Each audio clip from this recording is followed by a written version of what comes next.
Qayerda ishlab chiqarilgan? Moskvada. Moskvada. Qachon olib kirgansiz O'zbekiston Respublikasiga? 2-yo 3-chi uchib keldim. O'shanda olib kirganman.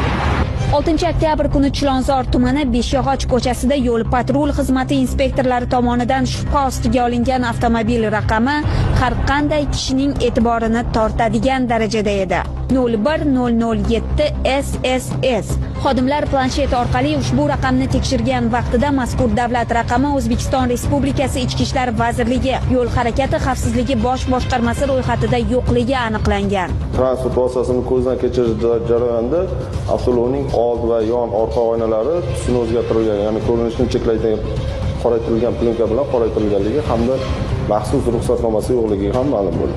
Undan tashqari transport vositasining ichki tomonidan old oynasini tepa qismida miltillovchi chiroqlar hamda old panelida miltillovchi chiroqlar o'rnatilganligi hamda tovush kuchaytirgichli kamera o'rnatilganligi ma'lum bo'ldi.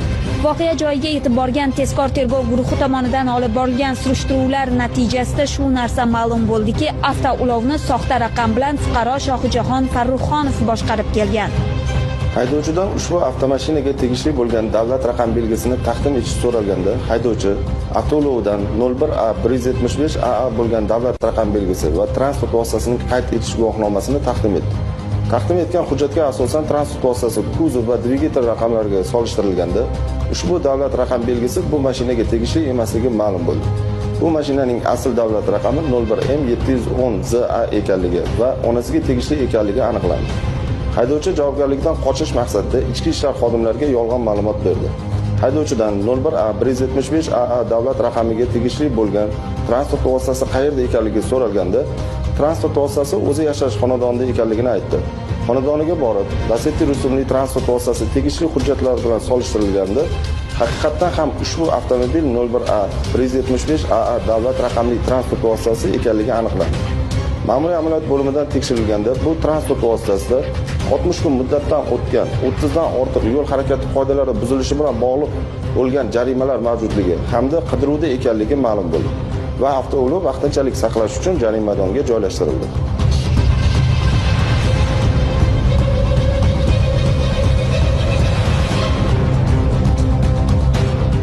Turganingizdek, haydovchi doimiy ravishda yo'l harakati qoidalarini buzib kelgan. Tezlikni oshirganligi va boshqa qoidabuzarliklari kuzatuv kameralarida qayd etilmasligi uchun turli nayranglarni o'ylab topgan. Bitta transport vositasiga 3 ta davlat raqamini almashtirib taqib yurganligini yana qanday izohlash mumkin? Xalqimizda ko'za kunda emas, kunida sinadi deb bejizga aytilmaydi. Qoidabuzarlar qanchalik yangi